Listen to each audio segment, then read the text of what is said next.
शाज़र और शिफा आखिरकार निकाह के लिए घर से निकलते हैं, लेकिन रास्ते में अचानक माज उनकी गाड़ी के ऐन सामने आकर खड़ा हो जाता है। शाज़र गाड़ी रोक देता है और माज को देखकर हैरान रह जाता है। माज गुस्से में शिफा को गाड़ी से उतरने के लिए कहता है, लेकिन शाज़र उसे रोक देता है। बात बढ़ते बढ़ते ऐसी जगह पहुंच जाती है जहां निकाह का पूरा फैसला खत्म में पड़ जाता है। अगर आपको हमारी ये प्रेडिक्शन अच्छी लगे तो हमारे चैनल को सब्सक्राइब कीजिएगा और वीडियो को भी लाइक जरूर कीजिए। तपश की एपिसोड नंबर 27 में कहानी वहीं से आगे बढ़ने वाली है, जहां शाज़र और शिफा के निकाह की तैयारियां मुकम्मल हो चुकी हैं। शाज़र शिफा को अपने साथ लेकर निकाह के लिए रवाना हो जाता है। दोनों एक ही गाड़ी में जा रहे होते हैं और शाज़र के चेहरे पर खुशी साफ नजर आ रही होती है, क्योंकि वो जानता है कि आज शिफा हमेशा के लिए उसकी जिंदगी का हिस्सा बनने वाली है। लेकिन रास्ते में जाने के एक ऐसा वाक़या पेश आता है जिससे दोनों हैरान रह जाते हैं। माज अचानक उनकी गाड़ी के सामने आकर खड़ा हो जाता है। शाज़र फौरन गाड़ी रोक देता है।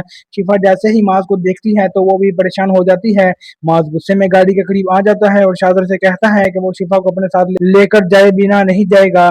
शाज़र उसे समझाने की कोशिश करता है कि अब बहुत देर हो चुकी है और शिफा ने खुद उससे निकाह करने के लिए हाँ की, लेकिन माज शाज़र की कोई बात सुनने के लिए तैयार नहीं होता। वो शिफा से कहता है कि अगर उसने शाज़र के साथ जाने का फैसला किया तो वो सब कुछ बर्बाद कर देगा। शिफा ये बातें सुनकर खामोश रहती है, क्योंकि एक तरफ उसके सामने माज खड़ा होता है और दूसरी तरफ शाज़र है जो हर हाल में उसे अपने साथ ले जाना चाहता है। शाज़र माज को सख्त लहजे में कहता है कि वो शिफा की जिंदगी में मजीद मुदाखलत ना करे। शिफा अब उसके साथ निकाह करने वाली है और कोई भी शख्स इन्हें रोक नहीं सकता।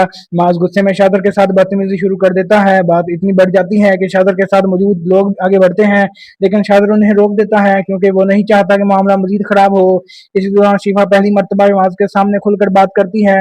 वो कहती है कि उसकी जिंदगी का फैसला माज नहीं करेगा। अगर उसने शादर के साथ निकाह करने का फैसला किया है तो ये उसका अपना फैसला है। लेकिन माज अभी हार मानने वाला नहीं होता। वो शादर को धमकी देता है कि अगर उसने शिफा से निकाह किया तो उसके नतीजे बहुत खतरनाक होंगे। दूसरी तरफ माज गुस्से में वहीं खड़ा रह जाता है और उसके जहन में एक नया मंसूबा बनना शुरू हो जाता है। जब शादर और शिफा निकाह की जगह पहुंचते हैं तो दोनों के चेहरों पर परेशानी छाई हुई होती है, लेकिन शादर शिफा का हाथ थाम कर उसे यकीन दिलाता है कि अब कोई भी उन्हें अलग नहीं कर सकता। निकाह की रस्म शुरू होने वाली होती है, लेकिन ऐन उसी वक्त एक और ऐसी रुकावट सामने आ जाती है जो शादर और शिफा के लिए नई मुश्किल खड़ी कर देती है। अब देखना यह है कि माज अगला कदम कौन सा उठाएगा और क्या शादर हर हालत में शिफा से अपना निकाह मुकम्मल करवा पाएगा। अपनी राय कमेंट में जरूर बताएं और तब तक के मजीद प्रेडिक्शंस के लिए हमारे चैनल को सब्सक्राइब करना मत भूलें।